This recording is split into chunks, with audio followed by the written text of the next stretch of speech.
Israel को जो उन्होंने डिफेंस शील्ड मुहैया की थी, मतलब आप देखिए ना किसी कैसे उन्होंने anti missile system UAE, Qatar, Bahrain, Kuwait और सऊदी अरेबिया में लगाया हुआ था, पीछे जॉर्डन में लगाया हुआ था, वो तो काम नहीं किया उसने।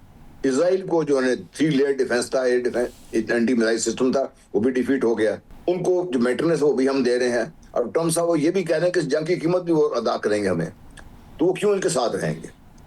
क्योंकि देखिए दूसरी तरफ से जो बढ़ती हुई ताकतें हैं, जिसमें आप रूस देख रहे हैं, जिसमें आप चीन को देख रहे हैं, जिसमें आप ईरान को देख लें, इसमें ईरान ने बड़ी समझदारी से, आप देखिए जब ये जंग अभी तक सीज फायर नहीं हुआ था तो ईरान के वजीर खारजा की सऊदी अरब के वजीर खारजा से मुलाकात हुई, बातचीत हुई थी उनकी जी। ये बैकग्राउंड में एक बहुत बड़ी डेवलपमेंट्स हैं जो अमेरिका को पता है, जिस वजह से अमेरिका और ज्यादा परेशान है।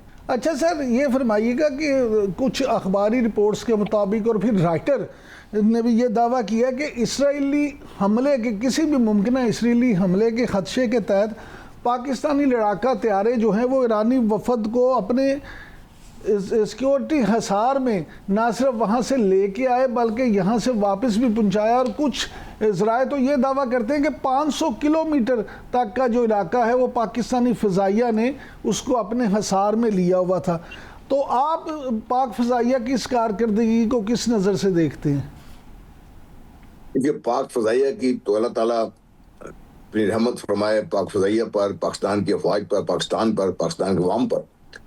पाक फ़िज़ाइया ने जिस तरह पिछले साल परफॉर्म किया है, ये दुनिया अभी तक इस सारी चीज़ को समझ ही नहीं पाई।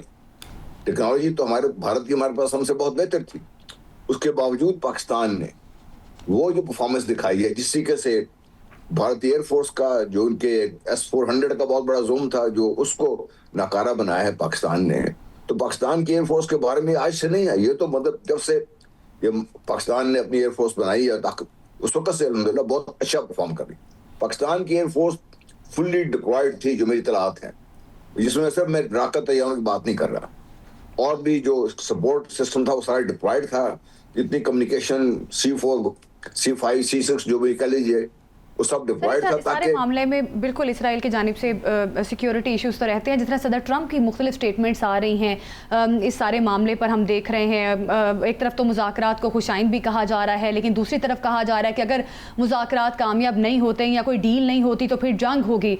जबकि ईरानी गवर्नमेंट भी इसमें काफ़ी ज़्यादा कन्फ्यूजन का शिकार नज़र आ रही है कि सदर ट्रंप मुतज़ाद बयानात दे रहे हैं। इसको आप किस तरह से देख रहे हैं? इस सारे सिनेरियो में आपको लगता है कि मुज़ाकरात आगे भी बढ़ सकते हैं? क्योंकि सदर ट्रंप मुख्तलिफ स्टेटमेंट्स हैं, इसराइली थ्रेट्स तो सब एक तरफ, तो किस तरह से ये आगे चलेंगी चीजें? जनरल साहब, इस सवाल का जवाब देने से पहले, क्योंकि पिछले सवाल से एक सिर्फ बात अटैच है, तो मैं ये जानना चाहूँगा प्लीज़ अगर इस पे बता दें कि इसराइल की तरफ से अभी तक भी मुकम्मल तौर पे तो ये नहीं कह सकते कि वो अब कोई शरारत नहीं करेगा, तो मुज़ाकरात का जो अगला दौर दोबारा पाकिस्तान में होने जा रहा है, तो क्या अब भी ईरानी वफद को उसी तरह से उसी हिसार में लाया जाएगा?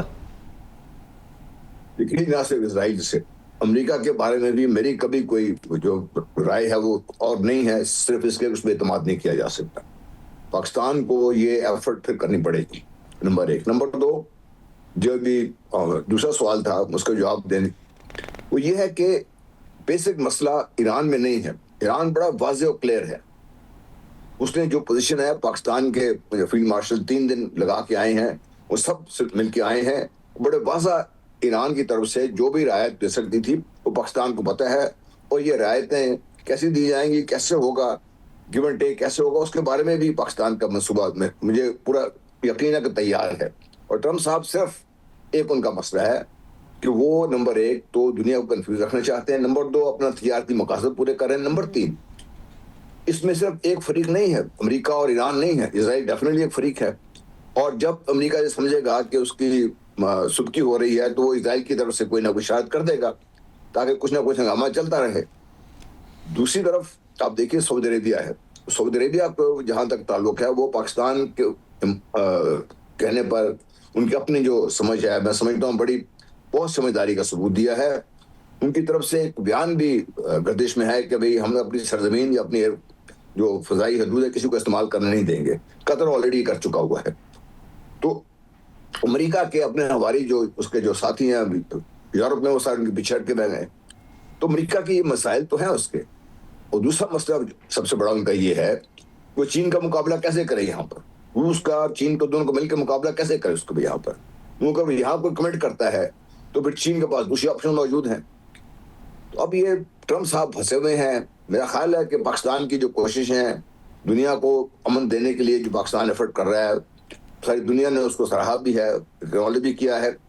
अब पाकिस्तान की कोशिश यह है कि किसी से अमेरिका को अमेरिका से बचाया जाए। अच्छा सर, ये जो खुद फरमाइए अपने पाँव पे सर ये फरमाइएगा कि इस कामयाबी के बाद जिस तरह से पाकिस्तान आलमी उफ़्क़ पे एक नया सितारा बन के उभरा है, पहले जैसे आपने खुद जिक्र किया कि गुज़श्ता साल मई में जो जिस तरह से धूल चिटाई इंडिया को, तो उससे पाकिस्तान को बड़ी माशाल्लाह से इज़्ज़त मिली। अब जिस तरह से ये अमन का प्रोसेस सारा हुआ, तो उस वक्त भी मई के बाद भी मार के हक और बयानुल महसूस के बाद भी दुनिया भर से नज़रें जो हैं पाकिस्तानी जहाज़ों की तरफ और डिफेंस इंडस्ट्री की तरफ आईं। सऊदीया के साथ मुआहदा भी हुआ। तो अब इस अमन मुआहदे के बाद क्या आप समझते हैं कि दुनिया में जो मुख्तलिफ़ तरह के अमन के मसाइल होंगे, आलमी मसाइल होंगे, उनके हल के लिए भी पाकिस्तान की तरफ देखा जाएगा, पाकिस्तान से रुजू किया जाएगा? देखिए, इससे बड़ा एक सवाल जो मैं आपसे अर्ज कर दूं कि ताकत का तवाज़ुन जो दुनिया में था वो मगरिब की तरफ था, उसको अमेरिका लीड कर रहा था। बिल क्लिंटन ने खुद ट्रम्प साहब को बताने की कोशिश की है कि वो लीडिंग रोल था, या जो स्ट्रेटेजिकली इंपॉर्टेंस थी अमेरिका की, वो खत्म होती जा रही है।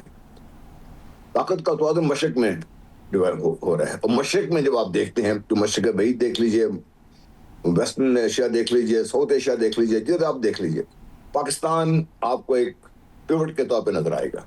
इसलिए इस खित्ते में अमन के लिए और इस खित्ते से जुड़े हुए जितने भी मसाइल हैं उसमें पाकिस्तान का रोल कलीदी हो गया है अल्हम्दुलिल्लाह, और ये रहेगा। ठीक है, बहुत शुक्रिया आपका। जनरल रिटायर्ड गुलाम मुस्तफ़ा साहब हमारे साथ मौजूद थे, सारे मामले पर हमें बता रहे थे। इमरान साहब, आपसे एक इम्पॉर्टेंट खबर पर बात करना बड़ा ज़रूरी है। BLF की खातून खुदकुश के हवाले से कुछ तफसीलात सामने आई हैं, हम चाहते हैं कि वो भी अब हमारे नाजरीन के साथ शेयर करें। ज़रा बात यह है कि FC हेडक्वार्टर नोकंडी में जो खुदकुश हमला हुआ था, उसमें BLF की खातून खुदकुश बमबार की सहूलतकार मंजूर अहमद की बीवी रहीमा बीबी जो हैं, उन्होंने इंकशाफात किए हैं। उनका ये कहना है कि मेरे शोहर ने इस खातून खुदकुश हमलावर को पहले अपने घर में रखा और फिर उसको अफ़गानिस्तान भी ट्रेनिंग के लिए छोड़ के आया। और उसके अलावा यही नहीं, बल्कि उसने कहा कि जो मेरा शोहर मंजूर अहमद है, उसने इस हमले के बाद जब मुझे खुदकुश हमलावर की तस्वीर दिखाई